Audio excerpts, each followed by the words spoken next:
சொல்றதுனால எனக்கே ஆச்சரியமா இருக்கு. இங்க பாரு பேப்பர் கண்ணுதா அப்படியே அதை எடுத்து விசிற முடியாது. இப்படி ஒடிச்சு சாப்பிடலாம். இதை விசிறுனா அவ்வளவுதான், என் முகமெல்லாம் குழம்பா போயிடும். இதுக்கு முன்னாடி இந்த ஷார்ட்ஸ் இப்ப எத்தனாவதுல டேக்கு? 3வது. சரி வாங்க இங்க பாருங்க. நைட் எங்க வீட்டுல டின்னர் என்னன்னு பாத்தீங்கன்னா, நாங்க எல்லாம் ஷாப்பிங் போயிட்டு வந்தோம். என்னென்ன ஷாப்பிங் வாங்கி ஐயோ எழுதி தோசை தீர்ந்து போய் ஐயோ இருங்க. இந்த தோசைக்கு எனக்கும் ஆஹா இருங்க எல்லாத்தையும் காட்டுறேன். ஆஹாவாது ராகாவாது. இங்க பாரு பாரு பாரு பாரு. அவ்வளவுதான் அவ்வளவுதான். நானா இருக்கவும் இந்த தோசை கல் காட்டு காட்டு.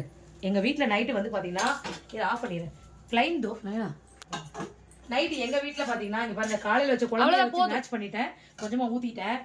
2 தோசை ஊத்தி கொடுத்த பிளைன் தோசை. இன்னைக்கு நைட் நம்ம வீட்டுல காலையில வச்ச தக்காளி குழம்பு, இன்னைக்கு ஒரு தோசை. இது நைட்ல நடுவில் இப்படி எனக்கு ஒண்ணுமே புரியுது இல்ல. அப்புறம் எடுக்கிறதுக்கு 10 தடவை எடுக்கிறேன், 50 நிமிஷம் பேசுறேன், 2 நிமிஷம் வீடியோ போகாது. அப்படிதான் வீடியோ இந்த வளையல் வேணா வந்துருப்பா. இது நைட் வீட்டுல டின்னர் எடுத்தாப்பா. ஏன்னா உங்க வீட்டுல டின்னர் சொல்லி போடுங்க.